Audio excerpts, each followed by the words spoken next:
السلام علیکم۔ Allied school خوشحال باغ کیمپس میں خوش آمدید۔ پیارے بچوں، آپ سب کیسے ہیں؟ امید ہے سب خیریت سے ہوں گے۔ بچوں، آج ہم انشاءاللہ اپنا سیکنڈ لیکچر سٹارٹ کریں گے۔ سب سے پہلے تھوڑا فرسٹ لیکچر کی ریویژن کر لیں، ٹھیک ہے؟ فرسٹ لیکچر میں ہم نے کیا پڑھا تھا؟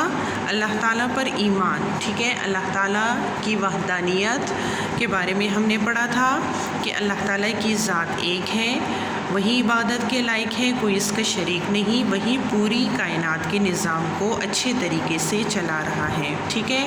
اور اس کے علاوہ اللہ تعالیٰ کی صفات کے بارے میں ہم نے پڑھا تھا کہ اللہ تعالیٰ کیا ہے، اپنی سے جس طرح اپنی ذات میں یکتا ہے اسی طرح اپنی صفات میں بھی یکتا ہے، ٹھیک ہے؟ وہی سب کا خالق، مالک اور رازق ہیں، اور اس دنیا میں جتنی بھی چیزیں ہیں وہ سب اللہ تعالیٰ کی مخلوق ہیں، اللہ تعالیٰ نے پیدا کی ہیں، ٹھیک ہے؟ اور اس دنیا کا جو نظام ہے وہ کیا ہے؟ وہی اللہ تعالیٰ چلاتے ہیں، اور وہ اس نظام چلانے میں کسی کے محتاج نہیں ہے، کسی سے مشورہ نہیں لیتے، ہر چیز پر وہ قادر ہیں اور جو چاہتے ہیں کرتے ہیں، ٹھیک ہے؟ تو یہ ہمارا پہلے لیکچر کا تھوڑا سا خلاصہ تھا، ٹھیک ہے؟ آج ہم انشاءاللہ سیکنڈ لیکچر سٹارٹ کریں گے۔ پیج نمبر 8 سب نکالیں، ٹھیک ہے؟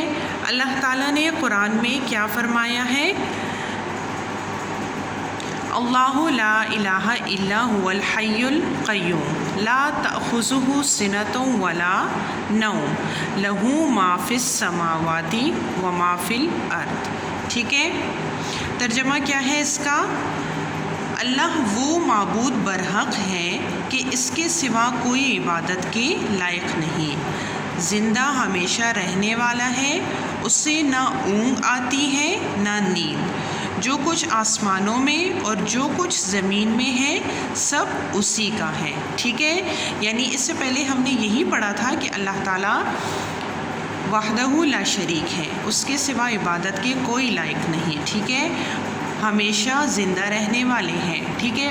تو یہ سب اللہ تعالیٰ نے قرآن میں کہاں پر فرمایا ہے؟ آیت الکرسی میں، ٹھیک ہے؟ آیت الکرسی میں اللہ تعالیٰ نے قرآن میں ارشاد فرمایا ہے، اللہ لا الہ الا هو الحی القیوم۔ ترجمہ کیا ہے؟ اللہ وہ معبود برحق ہے کہ اس کے سوا کوئی عبادت کے لائق نہیں، ٹھیک ہے؟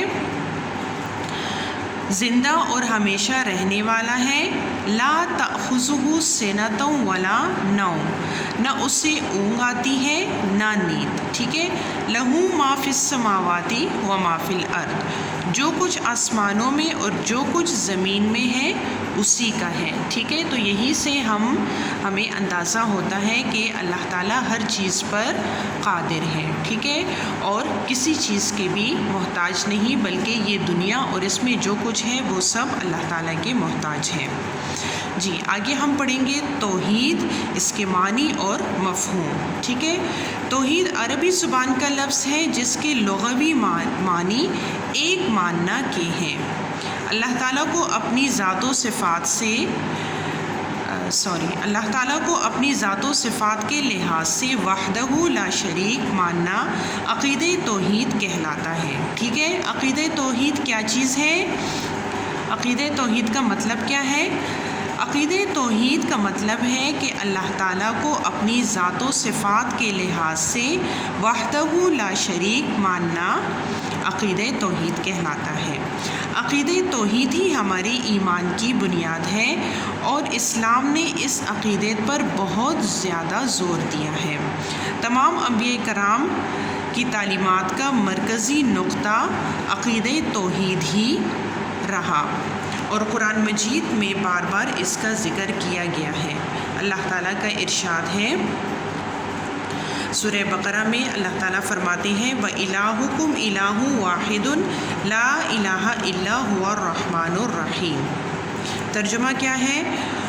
اور تمہارا معبود ایک ہی معبود اللہ تعالیٰ ہے، اس کے سوا کوئی عبادت کے لائق نہیں، وہ بے حد مہربان اور نہایت رحم کرنے والا ہے، ٹھیک ہے؟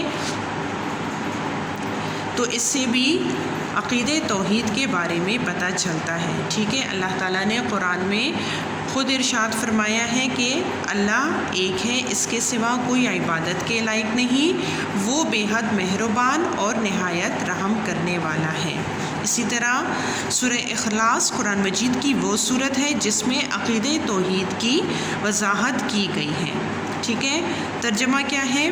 کہہ دیجئے کہ اللہ ایک ہے، اللہ بے نیاز ہے، نہ وہ کسی کا باپ ہے اور نہ بیٹا، اور کوئی اس کا ہمسر نہیں. ٹھیک ہے، تو ان تینوں آیات سے ہمیں کیا پتہ چلتا ہے کہ اللہ تعالیٰ کی ذات ایک ہے، اس کے سوا کوئی عبادت کے لائق نہیں، اسی کی عبادت کی جائے اور اس کی ذات میں کسی کو بھی شریک نہ ٹھہرایا جائے.